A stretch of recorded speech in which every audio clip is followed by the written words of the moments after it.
Taurus, hi! Welcome to Mr. Queen PH at titinan natin ang energies na inyong kaperahan, money, career, finances ngayong June 2024.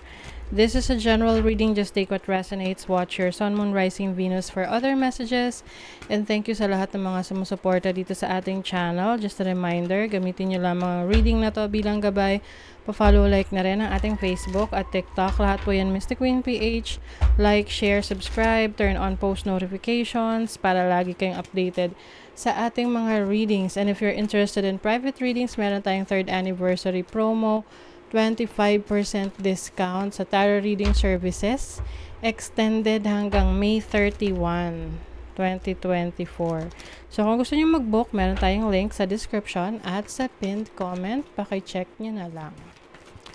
Okay, Taurus. Let's see. And yung mga nagsa-celebrate pa rin ng kanilang birthdays ngayon, Taurus, happy birthday.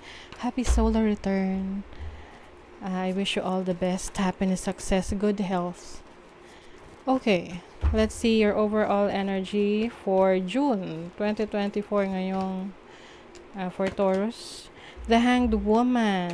Merong pagtigil. Parang pause, no? Parang teka muna, ganon. Sandali lang. Baka meron kayong ititigil na work, trabaho, business, career, or decision, no? Hindi muna kayo magde-decide. Let's see your possible challenge. You have the Knight of Swords. Ayun.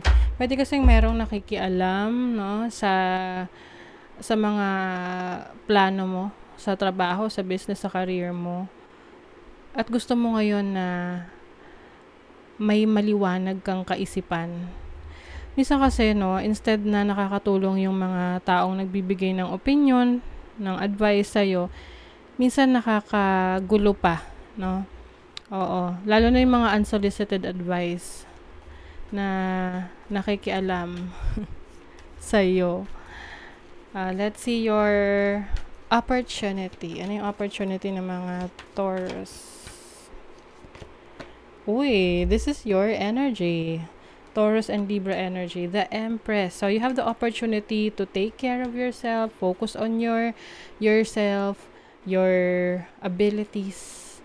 So maaring meron kang mga i-develop na skill set na nandyan na, nasa iyo na yan. Kumbaga kailangan mo na lang siyang i-explore pa, i-improve. There's a lot of creative energies for you. Maaring meron kang opportunity ngayon na magtrabaho sa isang company na mas magfo-focus sa creativity. Yung magagamit mo yung creative talents and skills mo, or you may start a business or career na nandun sa mga will cater to your creative ideas.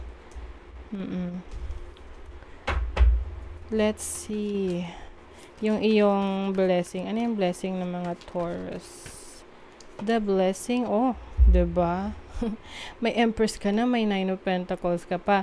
This is financial stability. Okay? Financial abundance. I think yung iba sa inyo, meron kang pinag-iisipan or pinag-aaralan ngayon na you want to be independent. Gusto mo na hindi ka nagtatrabaho para sa ibang tao, no? You want to be your own boss. Kaya siguro yung iba may nakikialam sa mga plano mo dahil baka iniisip nila baka hindi mo kayanin or hindi ka maging matagumpay sa mga plans mo. Basta ngayon, iniisip mo, teka, baka nga, no? Parang minsan nagda-doubt ka na rin sa sarili mo. Alam mo, don't doubt yourself because you have so much talent and skills na pwede mong magamit to increase or bring abundance in your life. This is financial security, financial independence. And isa lang naman sa nagbibigay ng financial independence is yung talagang yung ikaw yung may full control ay negosyo. Whether this is self-employment, sabihin ikaw yung skills mo ang nagbibigay sa'yo ng income, or yung pera mo, yung investment mo. What is the Hanged Woman? What is the Hanged Woman? The Five of Swords. Oh, okay. So, iniisip mo rin kasi alam nyo, pag meron kayong gagawin, let's say, you want to start a business, may mga pagkakataon na iisipin mo yung mga taong makakasama mo mga katrabaho mo yung pwedeng mga tauhan mo or business partners mo. So, ngayon, I think, iniisip mo kung ready ka na magtiwala. Oo. Kasi kung meron kang business partner, meron kang tauhan, staff, ganyan, you have to trust them. Kailangan kang magtiwala para hindi ka mapraning. Yun nga lang. Mapraning talaga. Kasi minsan kapag, meron tayong trust issues, kahit wala namang problema, naiisip natin, baka may problema, baka may ginagawa to, baka, alam mo yun? Yun yung nakakapraning na sitwasyon. Kaya nga, yung iba, masyado silang protective, yung tipong, it's okay na you are, let's say, magsiset up ko ng mga CCTV and all, kaya lang, they can only do so much. Mahirap mabili. Hindi pala nabibili. Hindi nabibili yung peace of mind, kasi it's about, it comes from within you. Okay?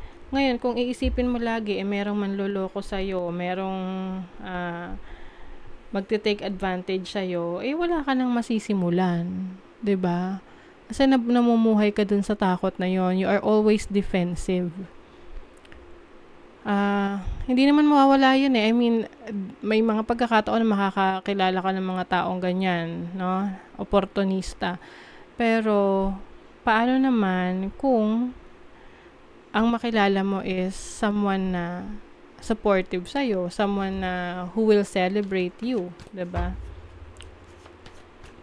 Kaya siguro, sa ngayon, pinag-iisipan mo. You have so much potentials, okay? What is the Knight of Swords? The Five of Pentacles. Isa rin sa challenge mo, parang may fears ka of losing money. Sino ba naman ang matatakot na mawalan ng pera, 'di ba? Kaya lang, ang pera kasi it's energy 'di ba? Lahat 'yan energy. Ang pera kinikita pa 'yan. But the experience itself, minsan once in a lifetime, minsan hindi na babalik yung chance na 'yon, yung opportunity na 'yon. So, it seems na meron kang gustong gawin, you feel like you are ready, kaya lang, ang iniisip mo is, yung tao ba sa paligid mo, sila ba ay ready? What is the Empress? The Four of Wands, okay. Alam mo, ang daming ang daming reasons for you to celebrate. Four of Wands is celebration. Maaring meron kang bagong, parang alam mo yung bagong baby na ipapanganak mo, na it symbolizes a birth of a new opportunity or a new project. May celebration So, ibig sabihin yan, meron kang dahilan para mag-celebrate because it's going to be successful. You have the Five of Cups. Some of you are playing safe. Okay? Yung tipong, teka, bago ko mag-i-invest dyan, dapat ganito muna. Okay, kung nagawa mo na yung due diligence mo, na kapag pinag-aralan mo na, ni-reassess mo na, ni-research mo, then it means na nagawa mo na yung part mo. So, you can trust yourself by that. Pwede ka na magtiwala sa sarili mo na, ayun, na-research ko, mukhang okay naman. Legit naman, let's go. Okay? Kasi pwedeng, yung mga regrets mo, ito yung mga, sabi nga nila, may kasabihan, yung most of the time, ang nagiging regrets natin ay yung mga bagay na hindi natin ginawa. Hindi yung ginawa natin. 'Di ba? Kasi, isipin mo, sayang sana pala ganito yung ginawa ko. Sana pala ganito. 'Di ba? Yung ginawa mo kasi, meron ka ng admission nun na, at least you tried, 'di ba? Sabi nga sa TikTok. At least you tried and you learned something, 'di ba? Win-win pa rin 'yon. Meron kang gain. Okay? Let's see. Oh, 'di ba? Taurus, new beginnings, transformation, new beginnings sa trabaho mo, sa career mo. And don't worry kung whatever this is na pagdedesisyonan mo, you will come up with the best possible decision. Some of you may travel opportunities. Blue yung energy ninyo, blue chakra. This is about your throat chakra. This is about your communication skills, your connections with other people. So I think mas mag-evolve ka into someone na mas you want to grow, you want to reach out more sa mas maraming tao. Yung iba, networking. Like you want to connect more with a lot of people. The unknown brings wisdom when explored. O ayun. Minsan kaya tayo natatakot kasi hindi natin alam no? It's unknown. Nakakatakot nga naman kasi hindi pamilyar. Pero paano mo malalaman kung hindi mo susubukan? Hindi mo explore. Some of you, you are talented, no? Marami kayong skills related sa entertainment. So, maaring yan yung mga gusto mong subukan, yung creativity mo, vlogging, blogging, or content creation, whatever that is. Feel and allow a deeper sense of peace to fill you now. This is a divine quality. Yes. So, importante rin na may peace of mind ka kasi kapag wala ka masyadong iniisip, no, na stress, maraming mga bagong ideas na papasok sa isip mo. New rhythms are coming into your life now. You are encouraged to trust and adapt. Mga bagong changes coming into you. Kailangan mo raw magtiwala. Don't doubt yourself. Your intuition is correct.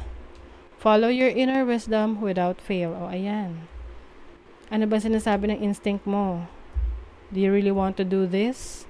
Do you want to explore this? Then do it. Find it for yourself, diba? So that is your reading, Taurus. Thank you so much. Bye.